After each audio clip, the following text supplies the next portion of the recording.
Ya la tengo a mi hija en clase. Ay, se me complica el internet. Bueno, vamos.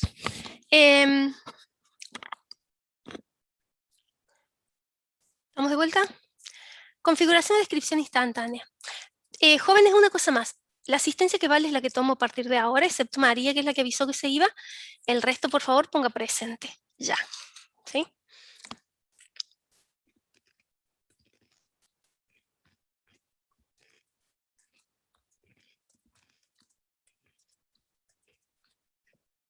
Bueno, entonces, configuración o descripción instantánea, acuérdense que es una foto.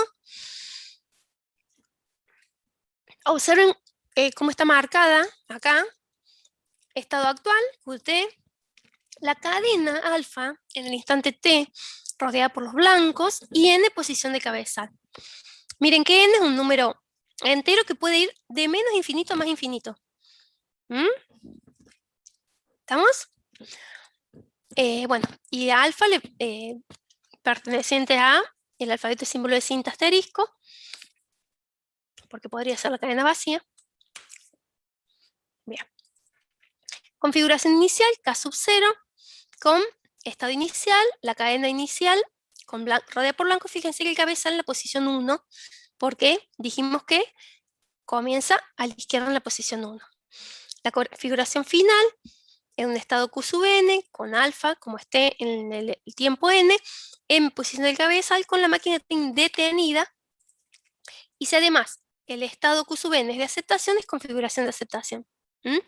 Fíjense que, como les dije antes, para detenerla la máquina, tiene que estar en estado de aceptación y, digo, para aceptar y detenida, en cualquier lugar de la cadena. Bien. El movimiento, como antes, refleja transiciones de una configuración a otra. En el instante t, movimiento generalizado. Bueno, esto ya lo vimos, nada más lo que nos cambia respecto del ala es que la cadena, en vez de estar rodeada por las cotas, está rodeada por infinita cantidad de blanco de izquierda a derecha. Y nuevamente otra forma de mostrar la configuración es como lo vimos antes y como lo hicimos en el ejemplo. Bien. Aceptación o reconocimiento de cadenas. Bien. Una máquina de Turing acepta o reconoce una cadena de símbolos de entrada si puede moverse una configuración de aceptación y parar. Listo. Y parar.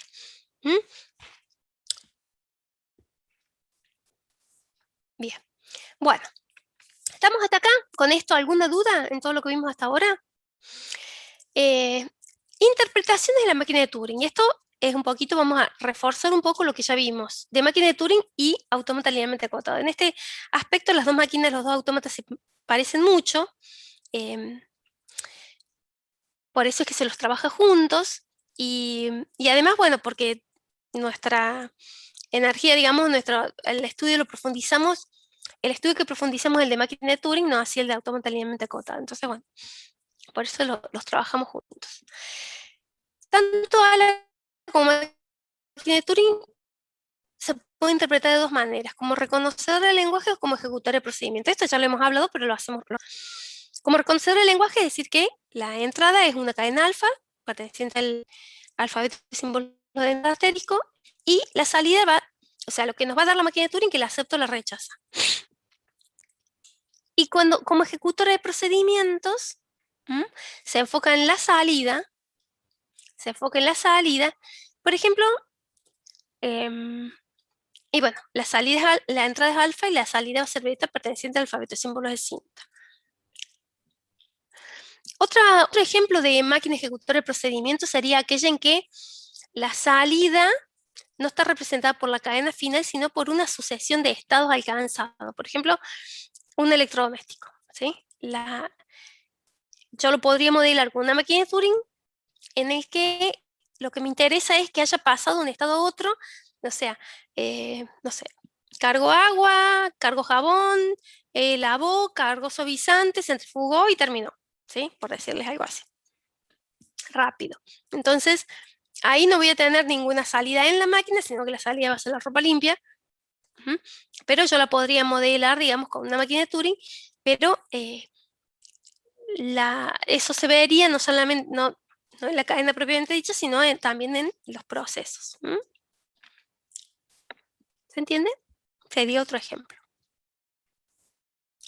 Bueno, nosotros mencionamos en el transcurso de la mañana, cuando veíamos tanto ALA como máquina de Turing, este tema del problema de la parada de la detención, ¿sí? El problema de parada consiste en determinar si una máquina puede procesar una cadena en un número finito de pasos. Tanto ALA como máquina de Turing pueden o no detenerse. ¿Qué es esto? Por ejemplo, en el ALA, si bien el autómata linealmente acotado puede no detenerse, ¿se acuerdan que dijimos que podría entrar en un ciclo infinito? Al ser sus int y alfabetos finitos, en algún momento la configuración se repetiría, entonces podría existir un ala que detecte si el otro ala entró en una configuración, ¿sí? Si entró en un bucle.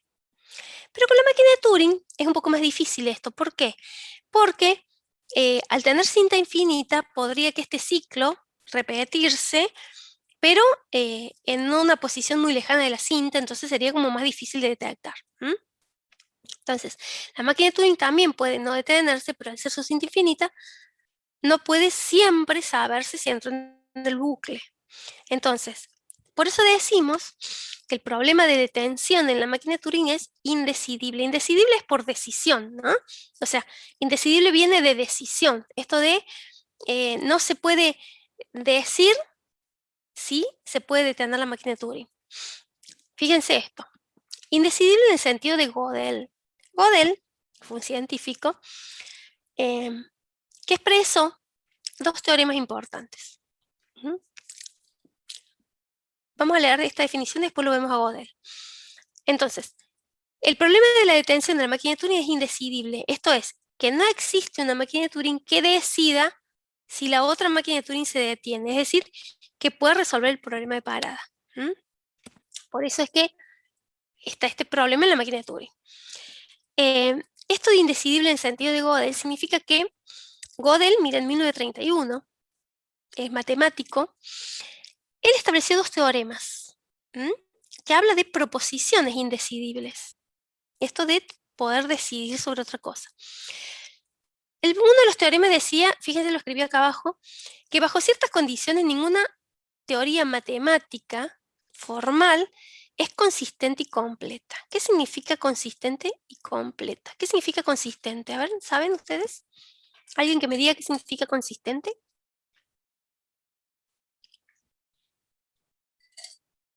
Ajá, bueno.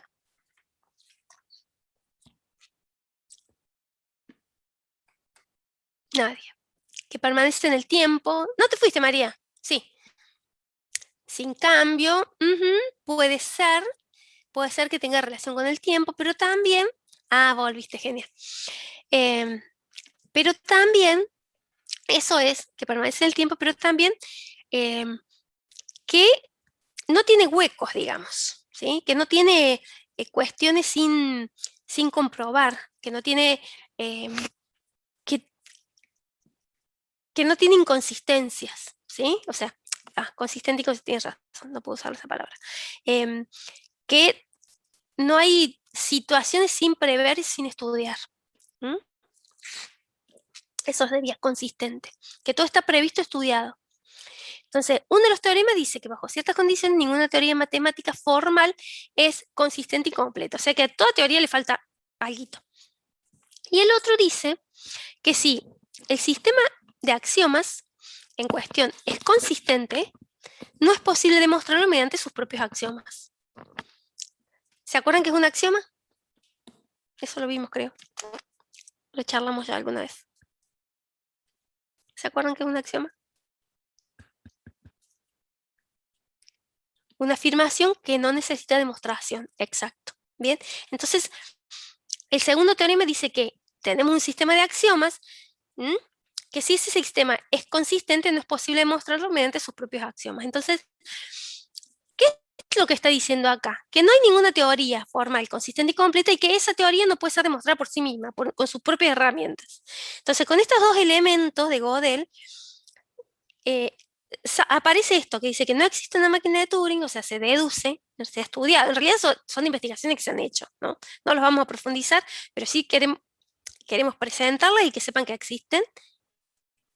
Entonces, que no existe una máquina de Turing que pueda decidir si otra máquina de Turing se va a detener o no.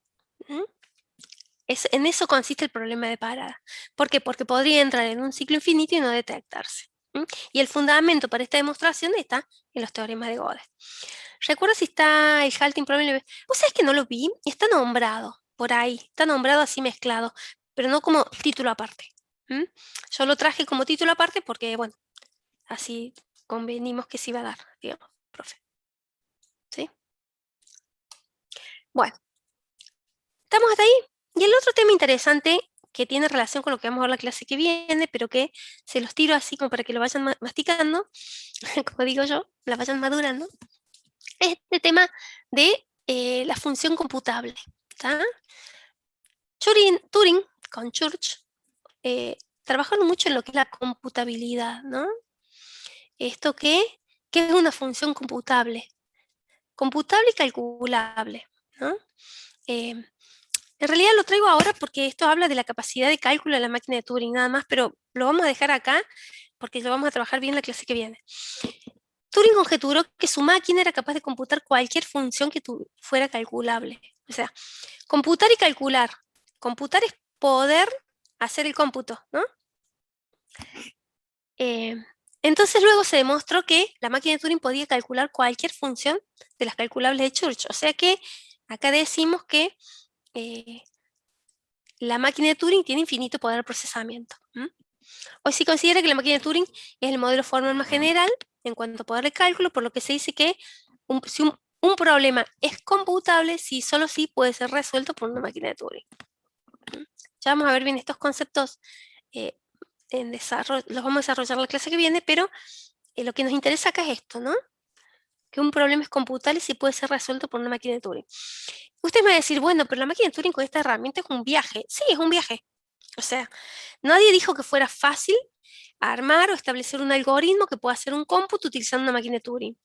Pero lo que tiene la máquina de Turing que, por más que nos cueste decir, bueno, armo la máquina de Turing para que haga ese cálculo, el hecho de tener infinita capacidad de memoria hace que pueda tener infinito poder de cálculo, ¿no? Puede ser computable. Cualquier cálculo puede ser computable. ¿Estamos hasta acá? ¿Alguna duda con esto? Seguimos. Bueno, seguimos con las variantes. Las variantes de máquinas de Turing son máquinas de Turing en las que se les... A ver, el estudio de la máquina de Turing por esto, del cálculo, ¿sí? Por esto de la computabilidad, se han hecho estudios y se les van como introduciendo modificaciones. O sea, lo que vimos hasta acá es la máquina de Turing original como fue concebida por Turing, ¿no? Pero a partir de acá se empiezan a estudiar variantes, anexos, agregados, cosas que se pueden ir tocando o definiendo para que la máquina tenga mayor poder de cálculo o mayor facilidad de trabajo. La primera que vemos es la máquina de Turing modular. La máquina de Turing modular consiste en crear pequeñas máquinas de Turing que realizan funciones sencillas para luego combinarlas con otras para programar problemas más complejos de forma más sencilla. Un ejemplo, bueno, aparte del ejemplo que está puesto acá y ya lo vamos a mirar, ¿se acuerdan que recién yo les decía que el cabezal de lectura de la máquina de Turing, lectura-escritura, siempre está en el primer carácter, pero puede ser que ustedes encuentren ejercicios en los que le digan que el cabezal está en el asterisco del medio. Entonces, en ese caso, ¿qué decimos? Y decimos que hay una máquina de Turing que realiza el movimiento del cabezal hasta el carácter central y después la máquina de Turing que estamos construyendo es el que hace el reconocimiento. Entonces, ahí es como que tendríamos dos máquinas de Turing pequeñas, una que mueve el cabezal hasta una posición y la otra que hace el reconocimiento, ¿sí? Entonces, es un ejemplo muy simple de dos máquinas de Turing que juntas hacen un trabajo mayor. En este ejemplo que hicimos, por ejemplo, ¿sí? En este ejemplo que hicimos, yo podría decir que el estado S tiene la función de cambiar los 0 por 1. Entonces, si yo quisiera definir esta máquina de pequeños módulos, podría decir que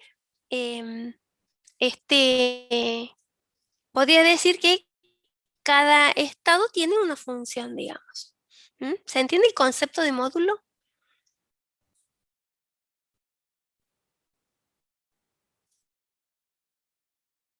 Bien. Y lo otro ejemplo de módulo, lo pueden ver en el 9 del libro, que reconoce cadena del tipo alfa, alfa menos 1, o sea, alfa menos 1 es la refleja de alfa, ¿no?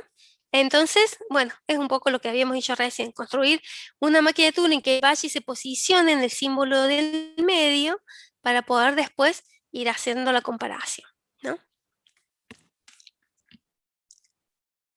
Bueno, otra máquina de Turing, otra variante se llama máquina de Turing generalizada. La máquina de Turing generalizada es una máquina de Turing en la que se le agrega más hardware. Por ejemplo, dos cabezas, dos cintas, o sea, otro cabezal, otra cinta, entonces tendríamos una cinta de entrada y una cinta de salida, o más cintas. Esta máquina de Turing generalizada no aporta capacidad de procesamiento para resolver el problema, sí aporta tal vez simplicidad. Fíjense, más hardware, multidimensionales, pilas, colas, contadores. Se le puede dar. Obvio está ampliado. Por ejemplo, el ejemplo 6.10 del libro ven una máquina de Turing bidimensional o tridimensional. Pero bueno, ¿qué importa? Nos interesa de esto que no agrega capacidad de resolver problemas. Está bueno que miren el ejemplo, no lo vamos a ver acá, para que se den cuenta que para que lo puedan entender más. Nada más. Bueno, en el ejemplo del gráfico, fíjense que tenemos una máquina que tiene una cinta de entrada y una cinta de salida, entonces, y dos cabezas. Bueno, obviamente habría que diseñarla de otra manera, ¿no? Bueno. Otra variante es una máquina de Turing no determinista. Fíjense que nosotros hasta el autómata con pila estudiamos el no determinismo. Pero una vez que entramos a la máquina de Turing, como que ese tema no lo tratamos mucho. ¿Por qué? Y bueno, ya la máquina de Turing puede reconocer el lenguaje sin restricciones. Entonces, porque esto del no determinismo le hemos dado menos importancia.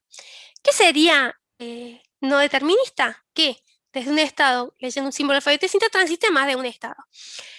¿Por qué es que no se hace mucho hincapié en esto? Una máquina de Turing no determinista puede ser representada por una máquina de Turing determinista equivalente, ¿sí? Entonces, a la hora de construirla, obviamente podemos hacer una máquina de Turing equivalente. O sea que también podemos decir que una máquina de Turing determinista es un caso particular de la no determinista, ¿sí? En cuanto a capacidad de cómputos, una no determinista es equivalente a la determinista, ya que dijimos acá que podemos construir una máquina de Turing determinista que reconozca el lenguaje de la no determinista y es equivalente, ¿sí? ¿En qué cambiaría lo de la velocidad de ejecución? Nosotros ya vimos cuando vimos los autómatas y demás que o cuando construimos árboles de descripciones instantáneas, que cuando se trata de una máquina de Turing o un autómata determinista, el árbol es lineal. En cambio, cuando se habla de un no determinista, es un árbol frondoso con muchas ramas. Y el problema que se puede presentar es el tiempo que nos lleva a recorrer el árbol para reconocer la cadena. Entonces, la velocidad de ejecución puede variar mucho ante un mismo problema y con la longitud de la cadena, ¿sí? Una máquina de Turing determinista reconoce en el largo n en un tiempo lineal tn, ya que opera secuencialmente, que es lo que dijimos recién. En cambio, una no determinista requiere tiempo exponencial, porque depende de la frondosidad del árbol. ¿Estamos? Ahora, si tuviéramos una Turing que pudiera operar en paralelo, o sea, que tuviera más de un procesador, no determinista, pero con más de un procesador, el tiempo ya sería diferente. Pero bueno, todas estas variantes, como les dije antes, forman parte de todo el estudio de las máquinas abstractas, de la investigación en cuanto a la capacidad de procesamiento y la cantidad de cosas que se pueden hacer. Otro que es importante observar es que nosotros, por más que hablemos de máquinas de Turing no determinista, no hablamos de transiciones lambda. ¿Por qué? Porque acuérdense que es una transición lambda en un autómata finito o en un autómata con pila. Es transitar de un estado a otro sin leer la entrada, sin escribir en la cinta o en la pila. En este caso, en el caso de la máquina de Turing, nosotros podríamos decir transitamos de un estado a otro sin mover el cabezal. O sea, no estamos leyendo ni estamos escribiendo. O sea, el cabezal se quedó quieto. Entonces, podríamos decir que las transiciones lambda en la máquina de Turing las podríamos reemplazar con este movimiento neutro del cabezal. Movimiento neutro, en el ejemplo 6.10 del libro, ahí no traje el libro, acá está. Van a ver un ejemplo donde en una de las transiciones no se mueve el cabezal, ¿sí? Bueno, y en el práctico seguramente van a hacer algo más donde se presenten ejemplos de ese tipo.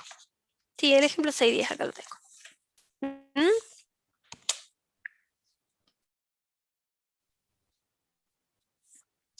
¿Estamos? ¿Alguna duda hasta acá con esto?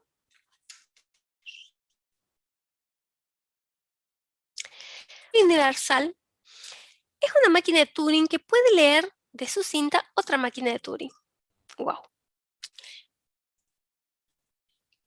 Y la entrada de esta máquina de Turing última, bueno, y funcionar como tal. O sea, es una máquina de Turing que tiene definida en su cinta otra máquina de Turing y su respectiva entrada, de forma tal que leyéndolas ambas puede emular su funcionamiento, ¿sí? Puede imitar su funcionamiento.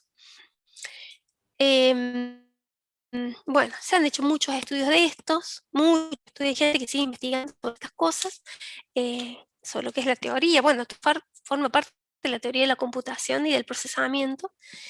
Y se han llegado a construir máquinas de Turing de 4 símbolos y 7 estados, fíjense, chiquitas. Otra de 2 estados y 3 símbolos. Universales, ¿no? Que la saqué de uno de los libros de la bibliografía. Que a ver, porque uno lee esto de la máquina de Turing universal que tiene otra máquina de Turing y cómo haría, y bueno, es más de como difícil verlo, ¿no? Entonces, fíjense, esta sería lo que tenemos acá abajo, es la cinta, ¿no? Definida con determinadas características. Más, en la PPT se los dejé, después más le dejé con toda la explicación de qué significa cada cosa para que, a los fines de que lo puedan entender nada más, esto no es este ejemplo no es tema de evaluación ni se les va a pedir que construyan, pero sí que le entiendan, ¿sí? Entonces, fíjense en esta cinta, está el signo que separa la cadena de entrada de definición de la máquina de Turing.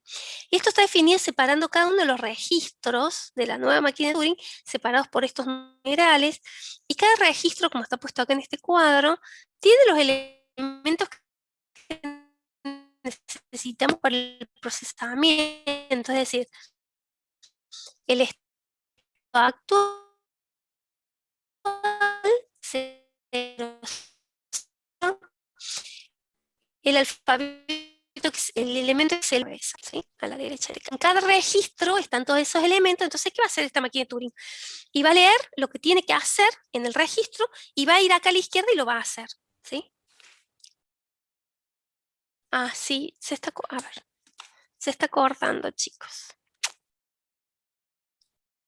Un poco mejor ahí. Sí, bueno, es la hora.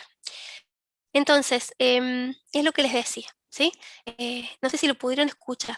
Va a leer lo que hay en este registro, va a venir a la izquierda y va a procesar de eso, ¿sí? Entonces, esta máquina de Turing lo que hay que, donde los símbolos, los bits que están en cada registro, tienen este significado. El estado actual, lo que lee de la entrada, el estado al que transita, lo que escribe y el movimiento del cabeza. Entonces esta máquina de Turing lo que hace es mover el cabezal a la izquierda y a la derecha, haciendo lo que cada registro le va indicando. Estado actual del registro 0 como inicia la máquina, ¿sí? Y acá lo que va a escribir. Bueno, acá está construida en la tabla, no está el grafo, pero la tabla de la máquina de Turing, como para que el se pueda poner a chusmear un poquito. Bueno. Bueno, esto es lo que les decía, ¿sí? Entonces lee lo que hay en el registro 1 y después ya hace los comentarios y las modificaciones, vuelve a la derecha, lee el otro registro y así va y viene.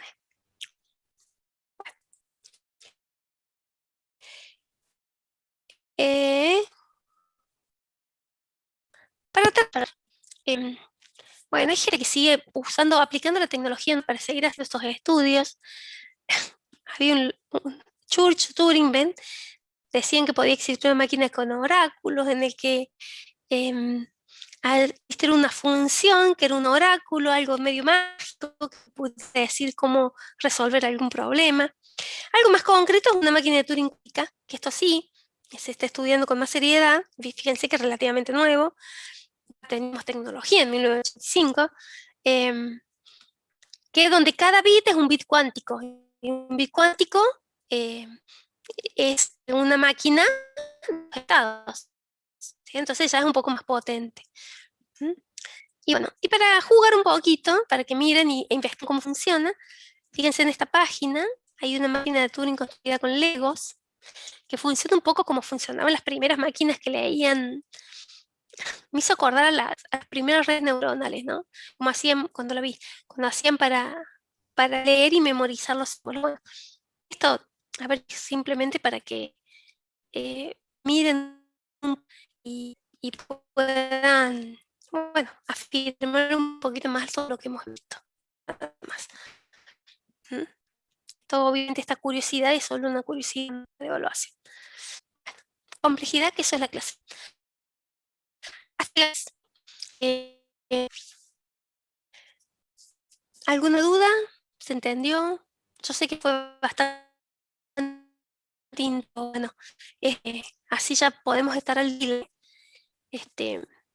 Nos queda la clase que viene, que es semántica, y después viene el parcial. Ya estamos. ¿Sí? Así que, bueno, vayan, tienen experiencia de primer grado, así que vayan, eh, se van y demás. ¿Alguna duda hasta acá? ¿Algo más para ver? Bueno, ¿tienen más? No necesitan preguntas. La modalidad más de un histórico, y qué es la en virtualidad. Ah, TT. ¿Qué es TT, Lorenzo? Todo bien, bueno.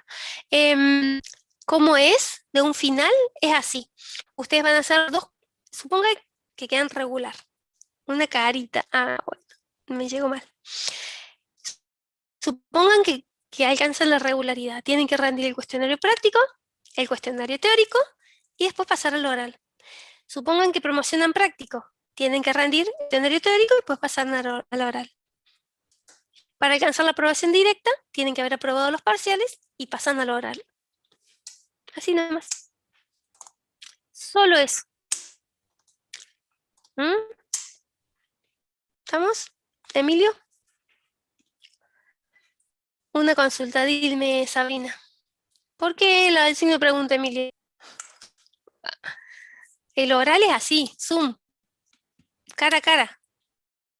Touch to touch. Sí, Sabrina. Recuperatorios, contesto Nicolás y después leo lo tuyo, Sabrina. Recuperatorios es en un día, el sábado siguiente al del segundo parcial, una instancia, pero pueden recuperar dos.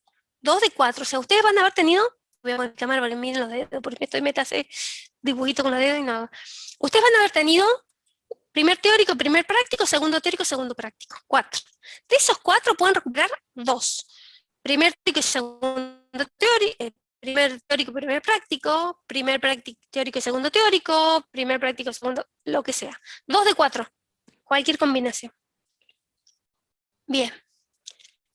De nuevo, de los cuatro notas pueden recuperar dos. Dos teóricos, dos prácticos, primer teórico, segundo práctico, segundo teórico, primer práctico, dos de cuatro.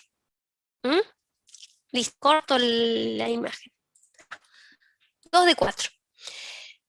El que quiere promocionar la práctica es necesario tener aprobados los teóricos. Cuatro, por lo menos. Y sí, no puedes tener aprobado el teórico. Un 6, en realidad, la nota de aprobación. ¿Mm? Tienes que tener aprobado el práctico, teórico, y la nota suficiente, 8 en el práctico, para promocionar el práctico. ¿Estamos, Sabrina? ¿Es eso? Sí, la cámara la cerré porque no se ve nada. Se ve que alguien más entró. ¿Estamos? ¿Alguien? ¿Otra duda? Perfecto. Bueno, listo, jóvenes. Si no tienen más dudas, nos vemos el lunes que viene, si Dios quiere. Suerte mañana en el examen y bueno, por supuesto, estudien. ¿Mm? Vayan viendo esta materia si no se les junta todo. Nos vemos el lunes que viene. Buena semana para todos.